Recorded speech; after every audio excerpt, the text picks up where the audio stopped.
talk will be essentially a conceptual one, and I would like to present results which emerged from research undergraduate project of our current PhD student, Isabella Matos, here.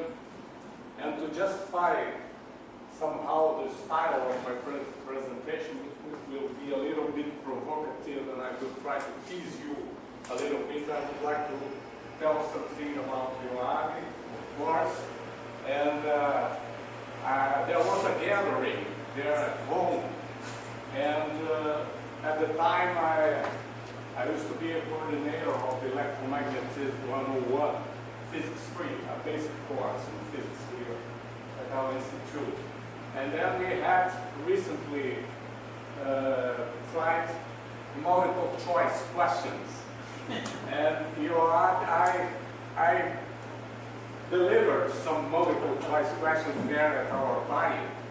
And Yoavi was one of the two guys, as far as I remember, that scored everything right. So I will try to show you some facts and some open issues or myths related to geometrical or chronogeometrical properties of reference frames in arbitrary Lorentz spacetimes, independently of any. Yes. Was this test made when you're still sharing the same office? Sure. Just a question. You were there as well. Same office? No. No, you were there together. I was not in the same office. No. I don't remember your school. I was not there. And the main facts I would like to present here are a new characterization of what, well-motivated characterization of what we should understand as an inertial frame of reference, and then something which might appeal to you, and this is half a fact, because we have not been able to establish, determine it for four-dimensional Robertson-Walker space-time, which is related to controversy of whether it is a space which expands and the galaxies are at rest, or the galaxies move and the space is the opposite, right? So that's, but in the meantime, during the exposition, I will show you as well some facts which perhaps are not so well known. So let's go.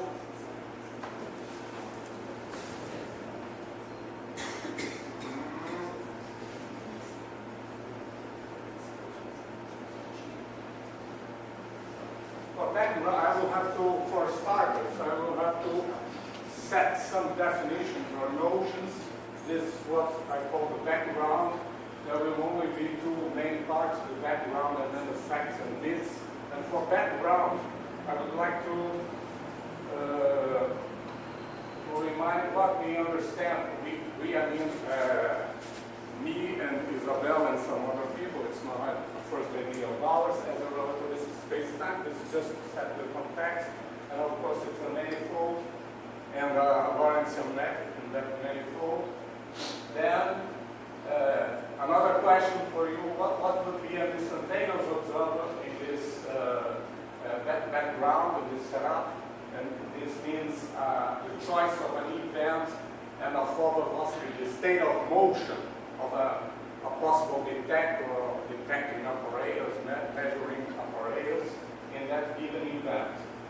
Then what is, I would like to distinguish exactly between what is this instantaneous observer, what is an observer, and what is a reference frame. And sometimes this is really necessary. There are some observations which only imply, which only demand that we have defined just an instantaneous observer, and then other observations, I deal with at least ones, which demand the observer, and then finally the reference frame. And this is a terminology which, for instance, there is in a book by Sachs and Wood, which, despite the title of this book, General Relativity for Mathematicians, is very reach, physically reach. I judge it to this way. So the observer for us will be simply a time like a massive particle, conveniently normalized. Then, finally, what is a reference frame? The reference frame is, naively or grossly speaking, is a fluid of these observers. So, in these options, it would be a congruence of observers, which is the same thing mathematically as to think of the time-like unit vector field, the full velocity of these observers. So this is what I do systematically understand as a reference frame in an arbitrary Lorentz in space-time. So finally, how do we characterize the kinematics of this reference frame? It is just like in Newtonian hydrodynamics. You just study the kinematics of this fluid through a deviation vector and the distance and whether it's rotating or not. The bottom down is the bottom line is that you have to take into account the covariant derivative of this reference frame. And it's well known that there are kinematic parameters which are the acceleration, which states whether this reference frame is geodesic or not, the expansion, whether a co-moving small infinitesimal sphere has its volume altered or not, the shear, and the vorticity, the rotation of this fluid. So this is the background. Now for facts and fiction.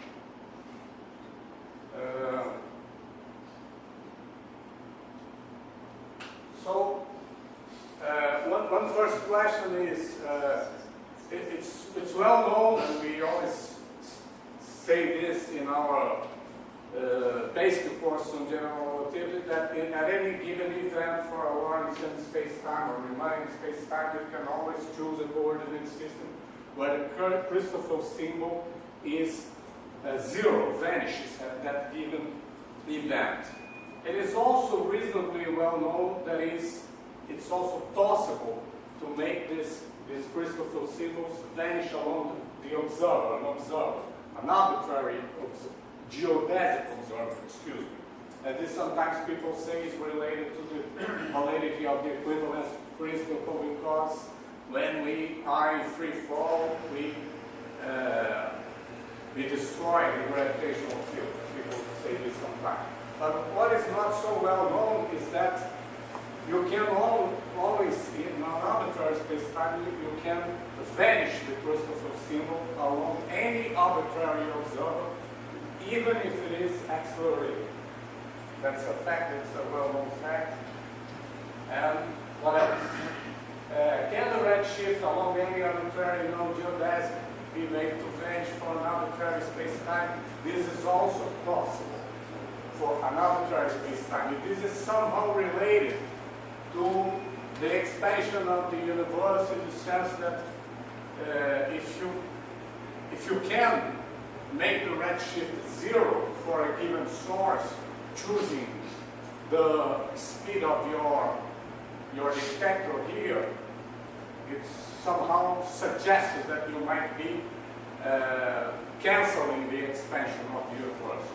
Of course, what we will want to do, we would like to set as a definitively set is whether this is possible for not only a given direction, a given source, but for a whole bunch of sources in a given open region of space-time, for all galaxies, for instance.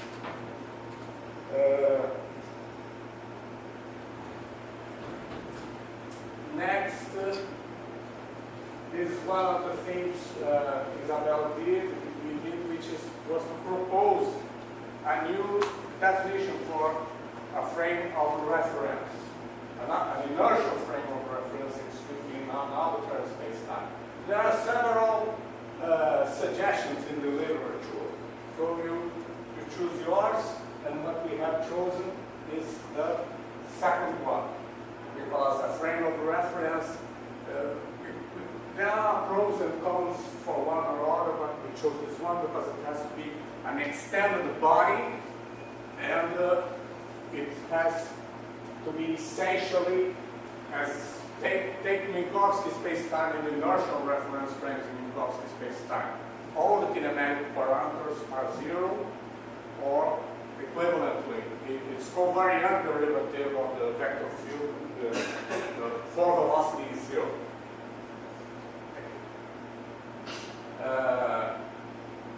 So that's our proposal for what would be an inertial reference frame covariant one in an arbitrary spacetime. But it might be vacuous. There might not exist a frame like that in an arbitrary spacetime. Of course, in Minkowski, it does exist. You know that. But what about an arbitrary one? So Isabella was able, for instance, to show that for the Ricci flat case, as a consequence of the Ricci identity. So guess what? Should there be, for Ricci flat spaces, should there be one of these inertial frames of reference or not? And the fact is, there isn't, unless the spacetime is really isometric, locally isometric to the Minkowski spacetime. But then, for an arbitrary, non-Ricci flat spacetime, legitimately curved spacetime, is it possible to construct, to build one of these inertial reference frames? In general, it is not, because it is equivalent to the existence of a unit time-like vector field, covariantly constant, and this, in general, is not possible. But Isabella was able to show that for a given, to show an explicit example of a curved, legitimately curved spacetime in which there is such an inertial frame of reference. There are some curiosities or generalities to prepare the other topic, which would be the expansion of the universe. And there, for instance, is there a geodesic expanding reference frame? Just put yourself in the setting of Minkowski spacetime. Is there a geodesic expanding reference frame there? Sure there is. We all know there is, for instance, Mule spacetime, so-called Mule spacetime, but in fact it's just a part of Minkowski spacetime. Is there an accelerated, rigid, non-rotating reference frame there? It's also well known. You must have heard of Hingler spacetime. In fact, it's a Hingler wedge. People from theory would like a lot to quantize that wedge. Is there an accelerated, rigid, rotating frame in Minkowski spacetime? Yes, there is. It's the rotating disk, famous, well-known, notorious rotating disk by Einstein, and I think Fest or Lau, I guess, I don't remember, which I have just called not just a two-dimensional, but three-dimensional one. And finally, as a teasing for the final issue I would like to talk about, is that a geodesic, so you might, due to the students' logic, everything I have asked here, yes, there is. So there shouldn't be any kind of reference frame you imagine in Minkowski spacetime should be possible to be established there. And then I thought this would be true for a geodesic and a rotating frame of reference. And I thought about varetas, okay, that's a game of varetas, which I don't know how you call it, but some chopsticks, and then if you did something like that with your chopsticks, for me, I expected I would have a reference frame in which, since they are chopsticks, rectilinear chopsticks, they are geodesic in Minkowski spacetime, and but somehow I thought they would be rotating. It turns out that this doesn't fit the bill. There is no, and in fact, then later, Isabella and I found out that there isn't such a geodesic rotating frame in an arbitrary, in Minkowski spacetime.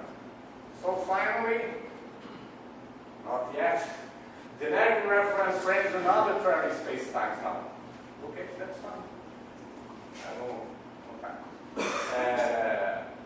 Thank you. So just for preparation, is there a geodesic reference frame in an arbitrary spacetime? Of course, there is. We all know we can establish, throw dust test particles in an arbitrary spacetime, and it will probe the curvature of spacetime. That's obvious, I guess. Is there a rigid reference frame? No, there isn't. You cannot extend the notion of rigidity, which is already somewhat complicated in special relativity, to an arbitrary spacetime. An arbitrary spacetime doesn't admit a rigid reference frame. Is there a geodesic non-rotating reference frame? What do you think? This logic is big. It's going to be geodesic non-rotating. You don't remember. Okay, sorry. There is a well-known theorem as well, which says that if the frame is geodesic and irrotational, non-rotating, then you can effectively use the Einstein synchronization, which you use in special relativity by change of light, to synchronize the observers, the time of the observers, by means of their own proper times. And this is something quite demanding, I think. But the fact is that in any space-time you can establish a reference frame in a given open region globally with these characteristics. Sometimes in one of those books it's called synchronous reference frame or coordinate system. Okay? So this is preparation. So what about the issue of the expanding universe? Is there an expanding reference frame in so we started with, we wanted to steer, to tease people. Oh, the expansion of the universe. We always say this, the expansion of the universe. As if this were a property of the metric of the universe. Even if people don't say this implicitly, by say that the universe expands, this is a property of the universe, what they should be thinking, I guess, is that it's a property of the metric only, independently of any choice of the vector field, the reference frame. And we want to see, ideally I would like to show that it is possible to choose a reference frame in which the expansion would be zero. And then I would throw this at people which say, there is an expansion of the universe. And say, well, that's not what you have to say is relative to the Hubble flow or relative to a given frame. Some people say that there is a special type of observers that will... No. Most of the books don't say this. It's usually you say, the universe expands and that's it. Well, Isabella was able to show for the case, for the spatially flat case, that there is a non-expanding reference frame. But unfortunately, this expanding reference frame she discovered, she found out, is accelerated. It's not geodesic. And so, okay, I will be, said that already, I will be gentle as well and say, no, that's not a good way to probe the properties of space-time. I have to demand non-expanding and also geodesic, not with rockets, right? Non-gravitational force. So that's the thing we wanted to show, even to begin with for spatially flat models. And she was able to show that, we were able to show, and in fact, for any two-dimensional space-time, 1 + 1, only one spatial dimension, since all the other kinematic parameters in one space dimensions are 0, there remains only the expansion parameter, and by the Ricci identity for the reference frame for vector fields, we are able to show that it's not possible in this particular case. There is no such geodesic non-expanding universe. In whatever space-time, not only Robertson walker. So what's wrong with my student logic to say, oh, well, what about the comoving coordinate system? What about? The comoving coordinate system kind of cancels the Of course it doesn't cancel. Co-moving coordinate system, it is co-moving with the Hubble flow. Yes, and the Hubble flow, you have the Hubble parameter, non-vanishing Hubble parameter. The Hubble parameter is the theta, capital theta. So it depends upon the choice of the Hubble flow, right? Then we tried to extend this to more spatial dimensions. There is more room when you go from one spatial dimension to 2 or 3 spatial dimensions. But unfortunately, we have not been able to prove that either you don't have or that you do have in Robertson walker this kind of reference frame. If we were able, that's what I guess right now, we won't be able to prove that there is such a geodesic non-expanding reference frame. That's my guess right now, unfortunately. But we haven't been able to, and as far as I know, no one has. That's it. Thank you.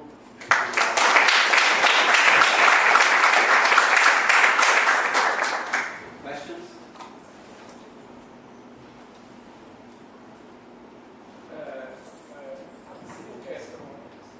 You are in the course of space-time.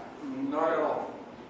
You are supposed to. You want to go to rotate, uniformly rotate reference frame. How you do the transformation? I don't know. Because the usual so-called rotating disk, if you calculate the vorticity kinematic parameter, it turns, and in particular its modulus, it turns out to depend on R. And that's why there is a so-called horizon for the disk. The frame turns out to be confined to a radius in which it is time-wide. You are telling that if you I don't know, that might be, but I don't use the length know. of transformation, that is right there.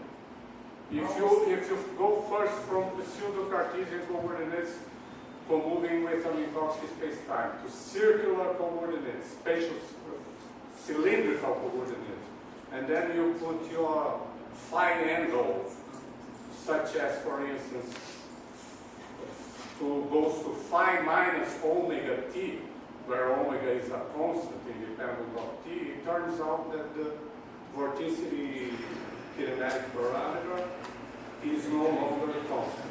This omega is just a parameter. The real physical one, which is the modulus of that vorticity tensor, vorticity vector, it turns out to depend on R. So if I understood your question, I don't know what is the rigidly rotating frame in Minkowski space-time. So the rigidly rotating frame in Minkowski space-time. Of course, Ghetto, the rotation there is constant. So, you asked me about Minkowski.